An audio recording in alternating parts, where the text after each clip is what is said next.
तळोदा तालुक्यातील प्रतापूर येथे दुर्दैवी घटना, तरुणाचा अपघाती मृत्यू।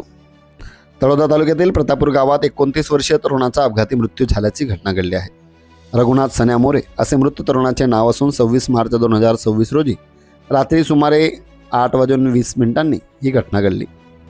मिळालेल्या माहितीनुसार रघुनाथ मोरे हा गावातील किरकोळ वाद सोडवण्यासाठी जात असताना रस्त्यावर त्याचा पाय अचानक घसरला, त्यामुळे तो खाली पडून गंभीर जखमी झाला व जागीच बेशुद्ध पडला। त्यानंतर त्याला तात्काळ तळोदा उपजिल्हा रुग्णालयात उपचारासाठी दाखल करण्यात आले। मात्र तेथील वैद्यकीय अधिकारी डॉक्टर राहुल राजपूत यांनी तपासणी करून त्याला मृत घोषित केले।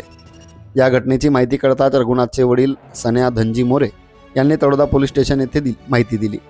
पोलिसांनी तात्काळ अकस्मात मृत्यूची नोंद केली आहे। पुढील तपास पोलीस उपनिरीक्षक अखिल खान पठाण यांच्या मार्गदर्शनाखाली सुरू आहे।